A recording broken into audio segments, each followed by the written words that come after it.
মনে করছি না। আমরা কোনো অপরাধী নই, আমরা কোনো জঙ্গি নই, টেরোরিস্ট নই। ওই প্রশাসনের হাতে কেন লাঠি তুলে দেওয়া হলো?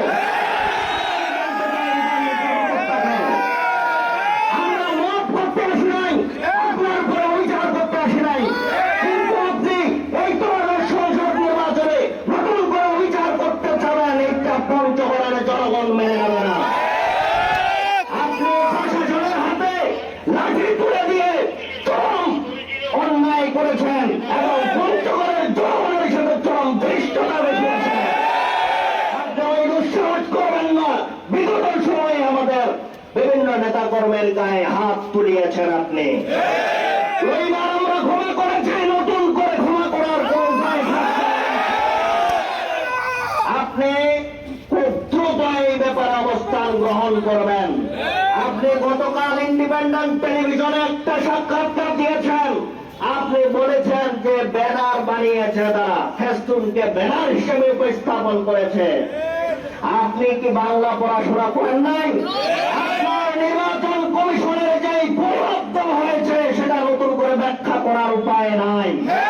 যদি ব্যাখ্যা না থাকে তাহলে আপনি নতুন করে একটা স্টেটমেন্ট দেন যে মাপটা সম্পাদ পঞ্চগড়ে যত বড় বড় ফেস্টুন লাগানোর দরকার আপনারা লাগান। আপনি নির্বাচন আচরণ বিধি লঙ্ঘন করেছেন রিটার্নিং অফিসার হিসেবে।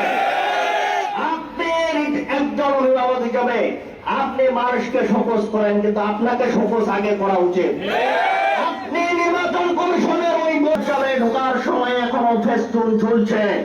ওই ফেস্টুন অবৈধ ফেস্টুন আপনি এখন পর্যন্ত সেটা উচ্ছেদ করতে পারেন নাই। আপনাকে আমি বলতে চাই, আপনার মেরুদণ্ড আপনি সোজা করেন।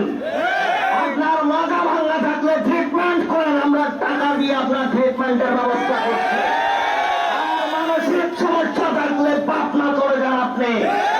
আপনাকে শেষ করা কথা বলে দিতে চাই, আপনার মাথার সমস্যা থাকলে আপনি পাবনা, আর মাজা ভাঙা থাকলে ট্রিটমেন্ট করেন মাদ্রাজে গিয়ে। সংসদ নির্বাচনে রিটার্নিং অফিসার হিসেবে ভূমিকা রাখার আপনার দরকার নাই। আপনার মতো অনেক অফিসার আছে যারা নিরপেক্ষতা বজায় রাখতে